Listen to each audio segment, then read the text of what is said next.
Imagine waking up tomorrow to find you are the last human alive. Cities are empty roads, silent, no voices, no laughter, just you. Now flip that idea, because that is exactly what happened 40,000 years ago. Only we were the ones who stayed. Once we shared this world with other humans. Real humans, not monsters, not myths. They had children, culture, fire, emotions. Some even painted caves and carved tools better than us. So what happened? Did we cause their extinction, or did something darker, something unknown wipe them out?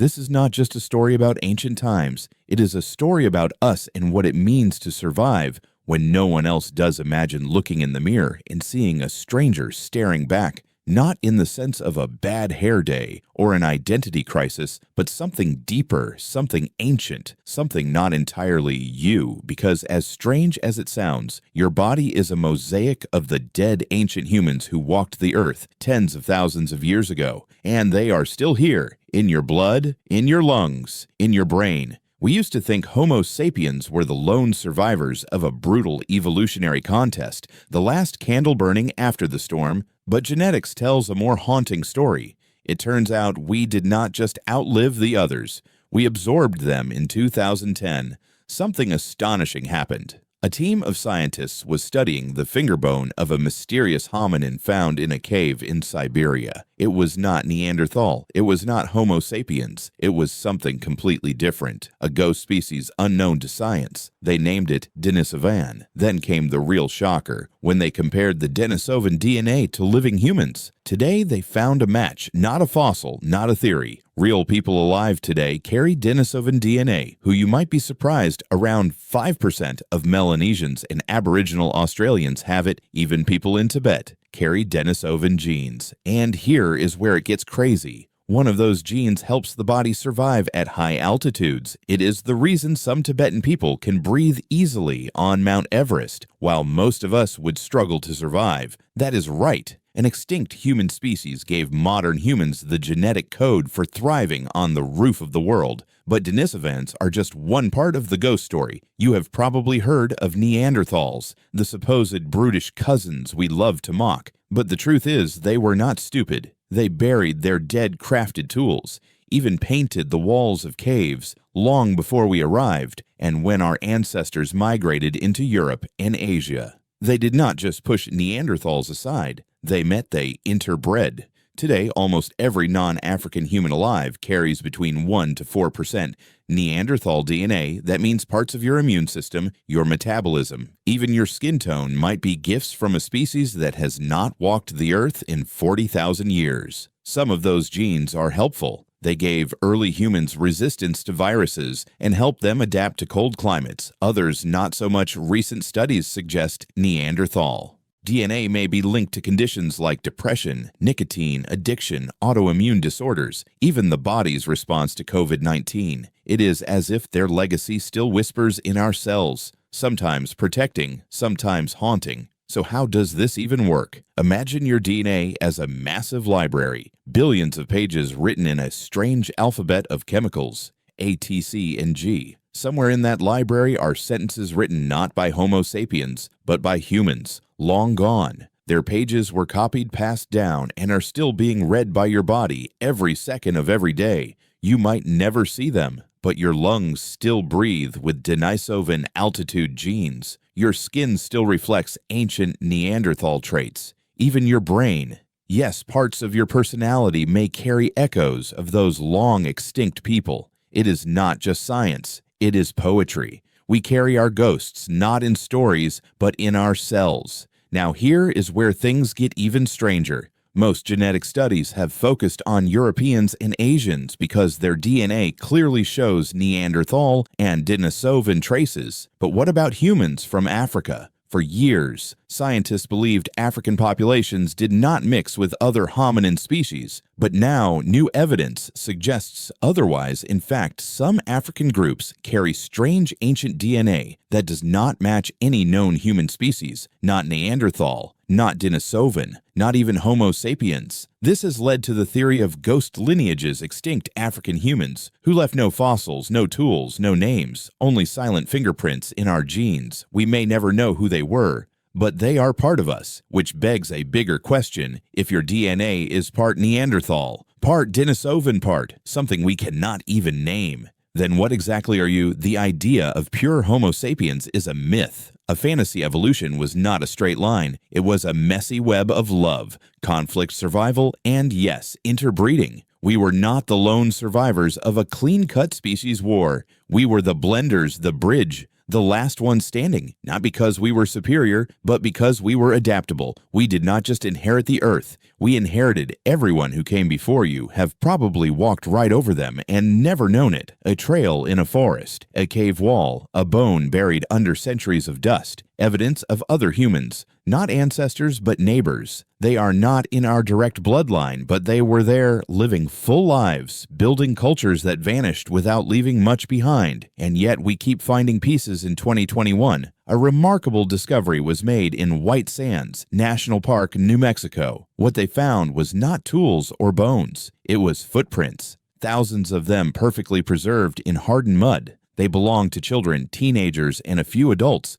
Scientists dated them back to 23,000 years ago, making them the oldest known evidence of humans in the Americas. But here is the twist. There is reason to believe that some of those footprints were not Homo sapiens. A few had oddly shaped toes, an unusual gait too large for a child, too different for a modern adult. Some researchers quietly wonder, could these tracks belong to another human species, one that survived longer in secret? It sounds like science fiction, but science keeps blurring the line between impossible and undiscovered in a French cave called Bruniquel. Archaeologists uncovered something that made them question everything they thought about.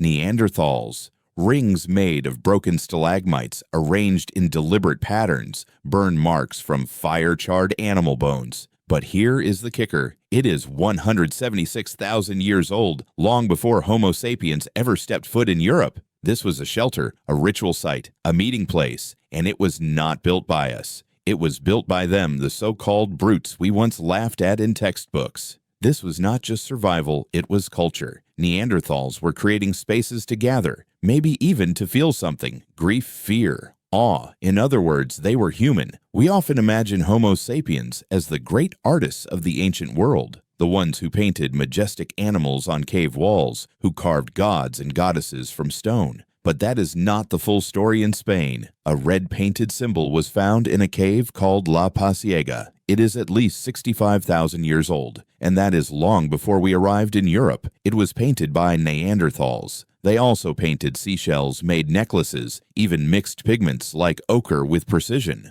One find suggests they may have used makeup, possibly ceremonial. These were not wild beasts. They were beings with intention. Imagine a Neanderthal sitting near the fire, dipping a brush made of moss or hair into colored mud, painting a shape that meant something, a memory, a belief, a warning.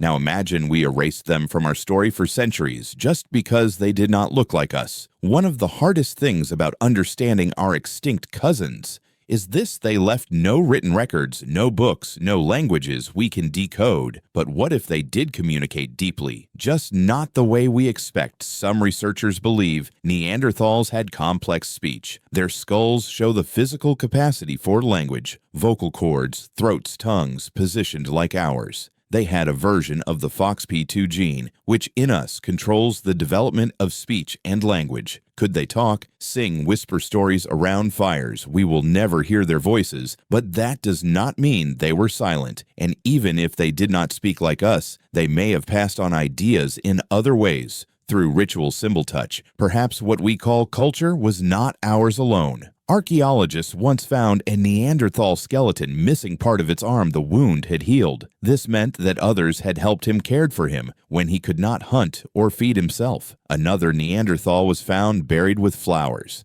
their pollen still embedded in the soil around the bones. Was this coincidence or a funeral offering in northern Spain? A child's remains were buried with animal horns and red pigment. This was not practicality, it was meaning. What kind of species takes time to bury its dead with beauty, with symbols, with ceremony? A species that remembers a species that might not be gone at all. Scientists have begun to ask a radical question. Could parts of how we think come from ancient humans? Some believe our stress response, Our sensitivity to threats, even our tendency to feel socially anxious, may come from interbreeding with Neanderthals who had to survive brutal Ice Age conditions and lived in small, tight-knit groups. Other theories suggest that Denisovan or mystery hominin DNA may subtly influence our cognitive patterns. Today, not enough to define us, but enough to shape us in invisible ways. You know that strange déjà vu feeling, that sudden gut instinct you cannot explain. Could it be ancient memory passed not through words but through wiring? When we talk about extinct human species, it is easy to imagine clean endings, a final breath, a closing scene.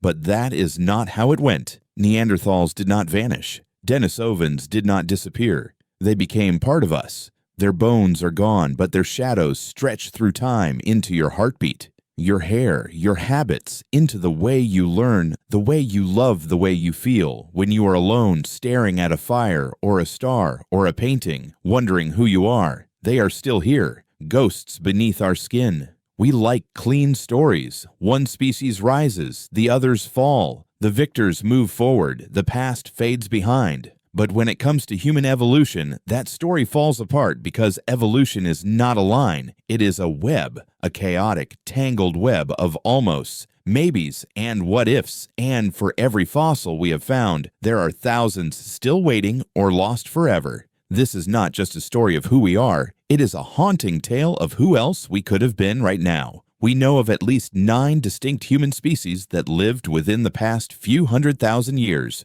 Homo sapiens, us Neanderthals, Denisovans, Homo erectus, Homo floresiensis, Homo luzonensis, Homo naledi, red deer cave people, and mystery ghost hominins in Africa. But that list is almost certainly incomplete. Why? Because fossilization is rare, climate geology and time destroy most remains, and even when fossils do survive, they are often buried in places we have not searched, deep jungles, underwater coastlines, or war-torn regions where excavation is impossible. Every few years, we uncover a surprise, a new jawbone, a molar, a toe, and suddenly the family tree changes. What if there were dozens more species? We have never found humans who evolved in isolation, in deserts, islands, or forests, and left behind no stories except the ones in our genes. Take Homo floresiensis, nicknamed the hobbit, discovered in Indonesia in 2003. These tiny humans stood barely 3.5 feet tall. They lived on the island of Flores and used tools. Their brains were small, but not their survival skills. They hunted dwarf elephants and survived long after larger humans had disappeared. For years, people thought the bones were diseased, a deformity, a mistake, but no, they were a true species of humans separate from us, distinct, functional. And they may have existed as recently as 50,000 years ago, a blink in evolutionary time. Locals still tell stories of small forest people, quick, clever, and elusive myths maybe. But remember, the Hobbit was once a myth too. In 2013, deep in the Rising Star Cave system in South Africa, cavers found a chamber filled with bones, thousands of them. They belonged to Homo naledi, a strange mix of primitive and modern traits. They had small brains, curved fingers, and ape-like bodies, but also human, like teeth and signs they may have walked upright. Here is the eerie part. The chamber was almost impossible to access. Tight passages, total darkness, slippery rock, no sign of water or predators dragging the bodies. In the best explanation, intentional burial, that is right. A species with a brain, a third the size of ours, may have practiced ritual disposal of the dead, and they did not live millions of years ago. They lived just 250,000 years ago alongside early Homo sapiens. What were they thinking as they laid their dead to rest? Were they mourning, hoping, praying, or doing something? We do not yet have words for. You might think, surely we have sequenced it all. We know what is in our DNA. Not quite a significant portion of the human genome, sometimes called junk DNA, remains poorly understood, and within it are sequences that do not match any known Homo sapiens markers. Some researchers believe this is the footprint of unknown human ancestor species whose bones we have not found, but whose genes remain like fingerprints at a crime scene. This is where the term ghost species comes from. We do not have their names. We do not know what they looked like, but we know they were here, and they left a mark in some African populations. Up to 19% of the DNA show signs of introgression from a species we have not identified. Think about that nearly 1/5 of the genome could come from someone or something lost to time and maybe not entirely extinct. There is a popular myth that evolution stopped once Homo sapiens reached modernity, but it did not. Your body is still changing your brain, your immune system, your response to stress, food, sleep, light, and those ancient genes. They are still being tested by time, still being shaped by your environment. Natural selection did not stop at the end of the Stone Age. It is happening right now in cities, in villages, online, in the womb, even in our immune systems as we battle new viruses. And here is something wild to consider. What if evolution brings new humans again? Not better, but different. What if climate shifts, genetic engineering, or isolation births something truly new? Would we recognize them as human? Would they recognize us? Close your eyes for a moment and imagine them a Denisovan child racing across a Siberian valley, laughing in the snow. A Neanderthal elder teaching her grandchildren how to shape a flint blade. A Naledi parent whispering a goodbye in a language we will never hear as they lay their dead into the earth. A tiny floresiensis hunter crouched in the jungle, listening for the soft footsteps of a pygmy elephant. They lived full lives just like ours they loved. They feared, they made choices, and they left us with gifts we never knew we were carrying in our bodies, in our minds, in the invisible thread of life that connects us not just to each other, but to every human who has ever walked this planet. They are not gone. They are in here. And maybe they always were. The story of humanity is not a lonely one, or at least it did not start that way. Tens of thousands of years ago, the world was full of humans. Not just Homo sapiens, but a wild array of human species scattered across the globe. Each had its own adaptations, tools, and ways of life. Some were building fires in Ice Age, Europe. Others were hunting in tropical forests. Some may have never even seen the sea, while others fished in deep coastal waters. We were not the dominant species. We were just one of many. So how did we end up alone? Let us go back in time, not millions of years, just 50,000 a blink. Here is what the world looked like. Neanderthals lived across Europe and parts of Western Asia. Denisovans ranged through Siberia, Central Asia, and possibly Southeast Asia. Homo floresiensis and Homo luzonensis lived on islands in Indonesia and the Philippines. Homo naledi likely still existed in southern Africa 70,000 years ago. Homo sapiens leave Africa. 60,000 years ago, we reach Asia and Australia. 50,000 years ago, contact with Denisovans and Neanderthals begins 45,000 years ago. Homo sapiens reach Europe 40,000 years ago. Neanderthals go extinct 30,000 years ago. Denisovans disappear from fossil record 20,000 years ago. Last known traces of archaic humans vanish in just 50,000 years, less than 2% of our species' existence. We went from one of many to the only ones left, and we still do not fully know why.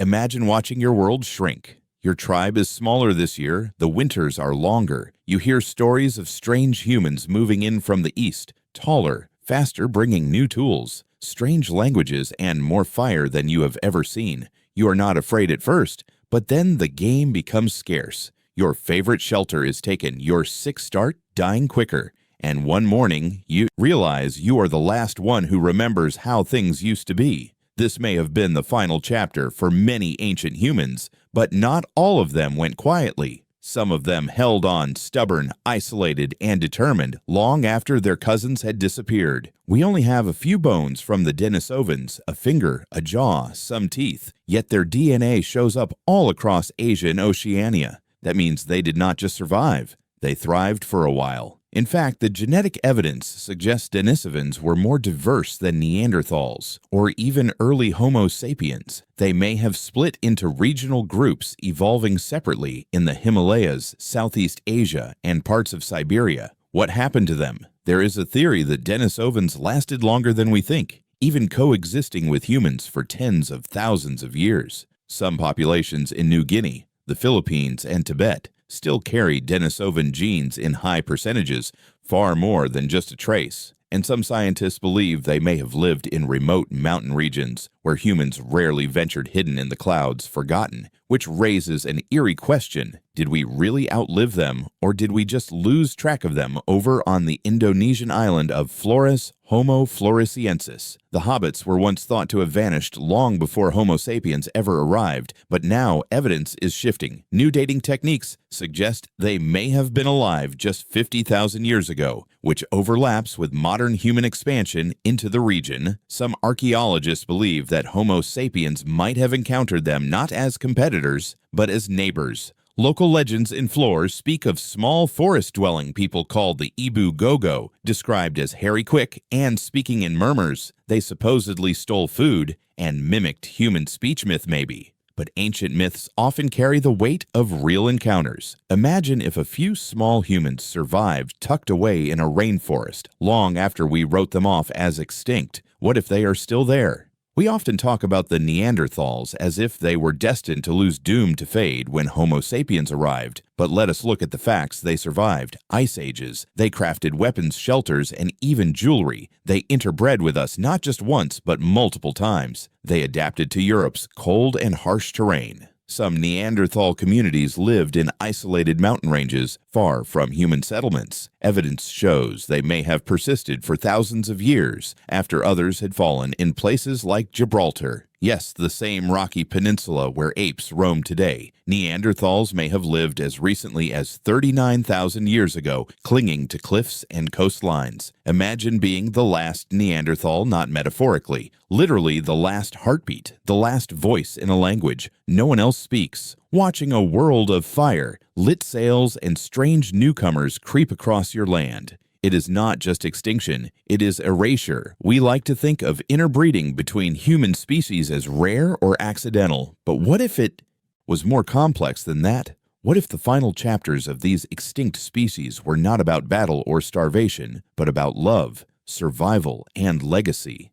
Each time a Neanderthal child was born with Homo sapiens genes, each time a Denisovan woman gave birth to a hybrid child in a mountain cave, each time a culture mixed even for a moment, a transfer occurred, not just of DNA, but of knowledge, how to track animals differently, how to store fire, how to shape tools, how to speak new sounds. These were not just genetic exchanges, they were the final gifts of a dying species. Maybe extinction was not just a vanishing, maybe it was a passing of the torch. Here is something most people do not realize. Homo sapiens almost went extinct. Two genetic studies show that around 70,000 years ago, our population dropped to just a few thousand breeding individuals. A volcanic eruption at Mount Toba may have created a global winter disease famine, or ecological collapse might have followed. We did not win because we were stronger. We barely made it one drought, one pandemic, one unlucky twist. And maybe it would be our skulls in museum drawers. Maybe they would be telling stories about us.